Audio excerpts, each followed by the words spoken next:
What's going on, everybody, and welcome back to the Locked On Pirates podcast. I am, of course, your host who does the most, Ethan Smith. Hope you guys are all having a phenomenal Wednesday as I am coming at you after the Pirates just lost 5-1 in game one of two today that we will see between the New York Mets and the Pittsburgh Pirates. On today's episode, it is Mailbag Wednesday, so we will be answering your hard-pressing questions about the Pittsburgh Pirates, which kind of all very player-centric today.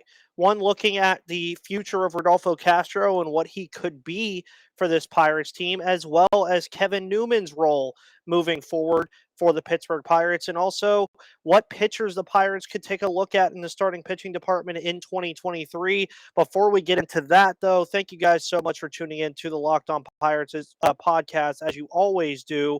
Today's episode is brought to you by Bet Online. More on them later. Also, later, when we do look at the starting pitchers, I'll talk a little bit more about it, but we are only looking at guys who are unrestricted free agents, not player options, none of that stuff. So we'll get into that later. But with that said, guys, let's get into today's episode. You are Locked On Pirates, your daily Pittsburgh Pirates podcast. Part of the Locked On Podcast Network, your team every day.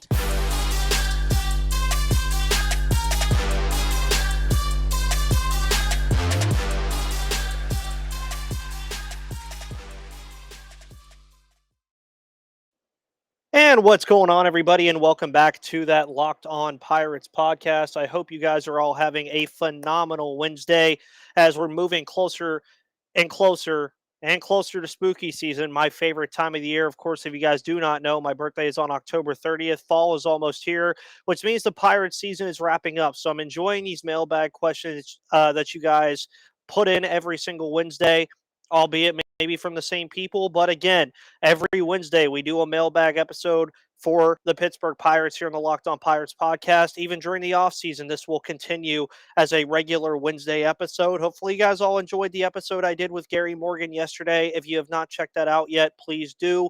It was a very fun episode talking about a lot of different things. But we're going to get right into it today. And Pirates Drew, of course, says, do you see Rodolfo Castro more as an infielder or a DH for the future? I'm a little bit concerned about his defense. I feel like this is a question that has been asked a lot by a lot of people internally and externally in the Pirates organization, but what I mean by that is management versus fans.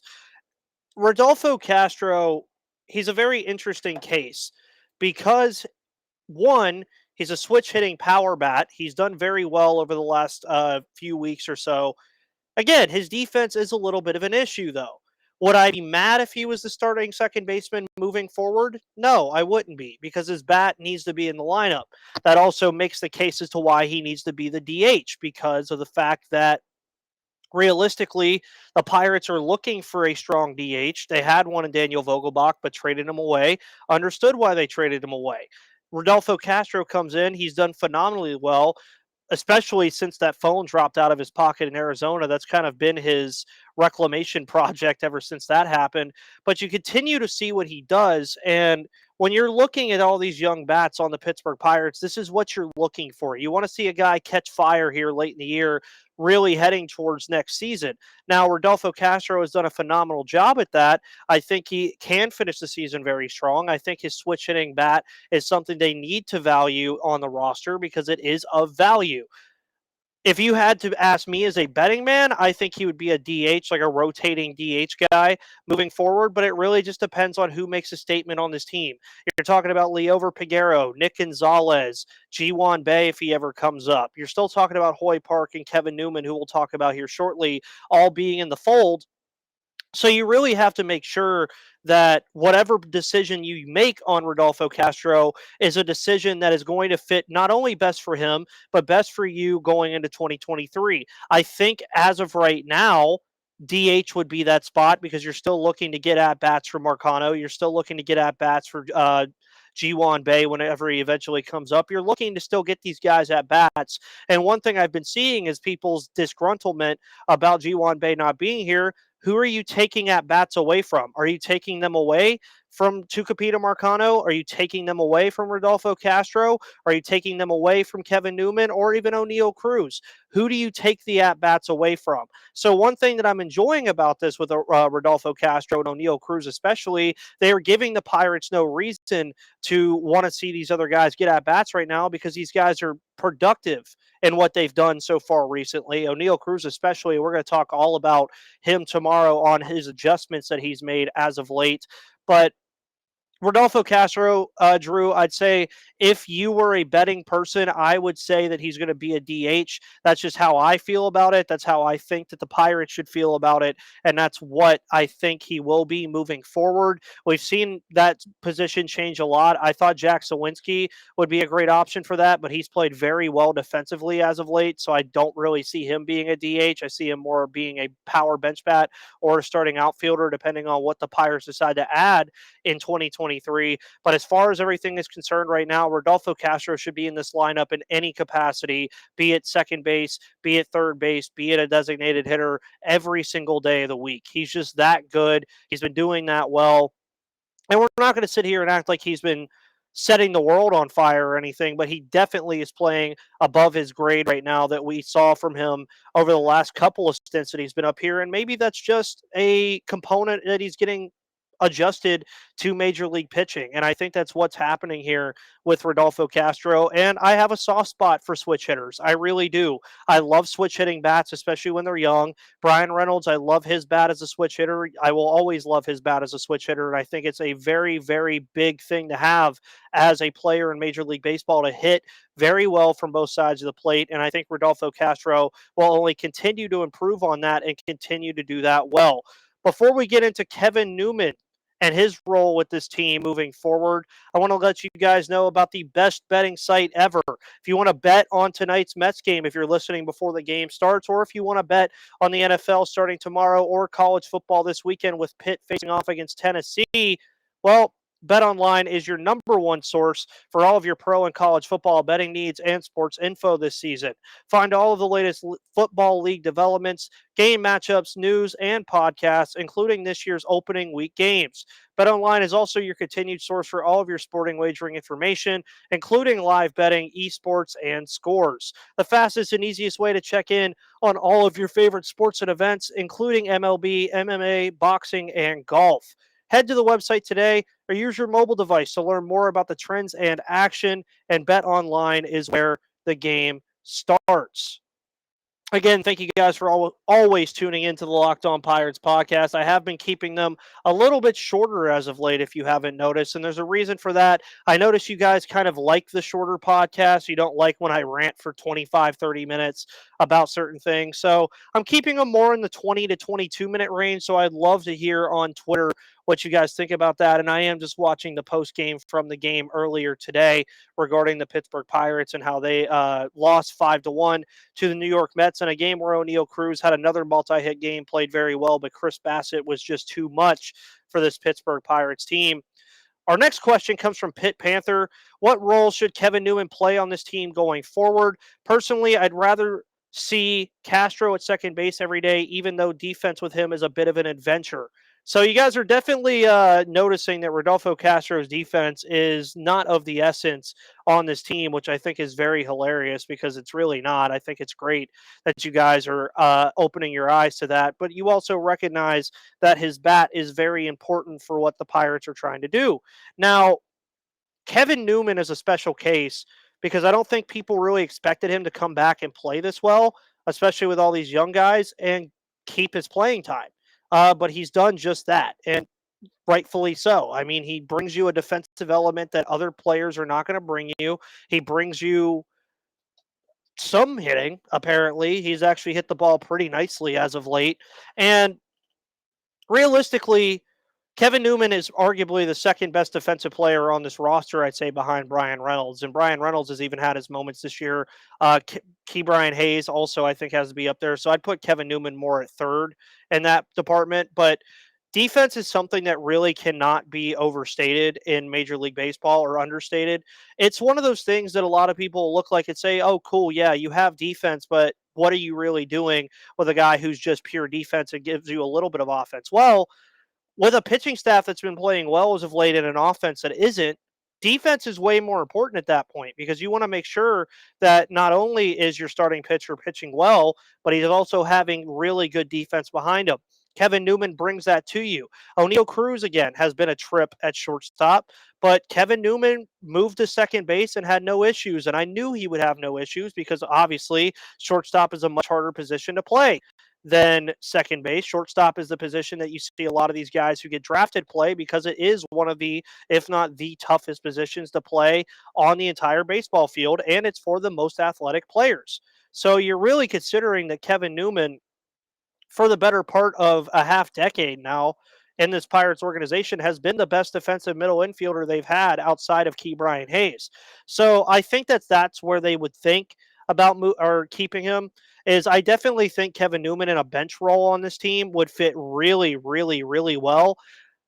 At this point, though, with the amount of young talent that you're going to instill into this team in 2023, I mean, you're talking about Liover Peguero and Nick Gonzalez joining this group of a lot of different young players. At some point, I do think you're going to have to try to maximize Kevin Newman's value. I don't know when that is. I don't know if they do it or if his value has tarnished since they kept him. But I do think that he will still have some value on the trade market for some teams. And I say that very, very heavily because of the fact that Kevin Newman brings you defense. He's hitting the baseball he's hitting the baseball well. I won't say he's hitting it great or good, but he's hitting the baseball well enough to warrant it. And it's really just one of those things where, as a team that would be looking in the market for a guy like that, he would be a very valuable bench player on a winning baseball team. I say that as well with saying the Pirates could keep him, and he would be very, very nice to keep as well in that department as a good bench guy behind a Rodolfo Castro, behind a Kevin or a O'Neal Cruz. Maybe even stick him at third base for Key Brian Hayes when he needs an off day, so you keep that defensive element over there at the hot corner. There's a lot of different things they could decide to do with Kevin Newman. There really are. I just don't know if one, he keeps up the play he's had this year, or two, if he has any value of trade or any value to this team moving forward. I think he does, but I definitely think he's played himself into an arbitration hearing. I think he will get arbitration moving into 2023, and he'll be a part of this 26-man roster at some capacity. He'll probably, if you had to bet, I think he would probably be the starting second baseman moving into 2023, just because you're still going to have a lot of unknowns like G1 Bay, Liover Peguero, Nick Gonzalez, Rodolfo Castro, as I alluded to earlier, probably moving into that DH role. So there's a lot of different moving parts going on in this middle infield. And that's not necessarily a bad thing as long as you're putting the best talent out there that you can put out there. Obviously, you need to get a look at these guys like Hoy Park and Rodolfo Castro, Tucupita Marcano, a lot of these guys. But at some point, I think, and you've seen this already with Tucupita Marcano, at some point you're going to have to stick these guys somewhere else and see if they can even adjust to another position like the outfield. And realistically, Marcano hasn't played too bad out there, but I don't see him as an outfielder either. Again, Marcano has done very well as a contact guy from the left side of the plate, but the Pirates don't need that right now. They need a guy like Rodolfo Castro or Kevin Newman from the right side of the plate that's going to give them really, really good at-bats against lefties, really good at-bats against righties, and consistently get on base. Marcano can do that in some capacity, but he's very much just contact. So I think a lot of Kevin Newman's future and his role really plays into what the Pirates want to do with Kevin Newman, what they want to do with these other guys, and how they decide to really push the agenda on this middle infield. I can't really give that answer because there's still a verdict out on a lot of these players. There's still a verdict out on a lot of different things going around the Pirates, including starting pitching, which is our final question of today's episode, where it's just very, very hard to talk about this yet, but we're going to finally do it, and I have names. But Analytical Pirates fan says, what starting pitchers do you think there's a chance we sign, even the 1-year trade bait? So I like that he brought this up. So if you're on YouTube now, my face is gone and I'm going full screen so that I can read this. I recommend you guys go full screen as well because I have a whole list of names here that could be some guys the Pirates could look at in terms of trades or free agency for starting pitching. As you could see, most of these guys over the age of 29. Actually, all of them are over the age of 29. And this list includes Corey Kluber, Wade Miley, Michael Wacha, Michael Lorenzen, former Pirate Jameson Taillon, Mike Clevenger, Michael Pineda, Matt Boyd, Rich Hill, Johnny Cueto, Martin Perez, Ross Stripling, Koei O'Hara, Josh Lindblom, Chad Kuhl, former Pittsburgh Pirate, Vincent Velasquez, Matt Moore, Joe Ross, Jose Quintana, Anibal Sanchez, and Julius Chason. So when you're looking at this list, there's obviously some guys here I think the Pirates would just not stay or would stay away from. I think you have to put some of the guys that are over the age of 35 away from this list. Like Anibal Sanchez and Julius Chason, probably not on the Pirates' radar. Johnny Cueto, no. Rich Hill, no. I would think the Pirates would probably be more in the market of a guy like Ross Stripling or Martin Perez or Michael Lorenzen, Chad Kuhl as a reclamation project to bring back, Joe Ross from Washington, a team that is in a heavy rebuild that'll probably let him go. And these are all unrestricted free agents. So you're looking at their values. You don't see any annual value there except the contracts that they have this year, which a lot of these guys are outplaying their contracts. Like Martin Perez in Texas has outplayed his contract, but I think he would be an awesome left-handed pitcher to have for this Pirates team. And when you're looking up and down this list, most of these guys are probably going to go to teams that have a real shot at winning next year. The Pirates do have a chance to improve next year, and I do really think they will improve next year. It's just one of those things that you have to keep in mind where the Pirates are not very notorious for spending money. Do they go out and spend the money on a Matt Boyd or a Matt Moore from Texas or a Martin Perez or a Josh Lindblom or a Chad Kuhl or one of these guys? Do they go spend the money on one of these guys?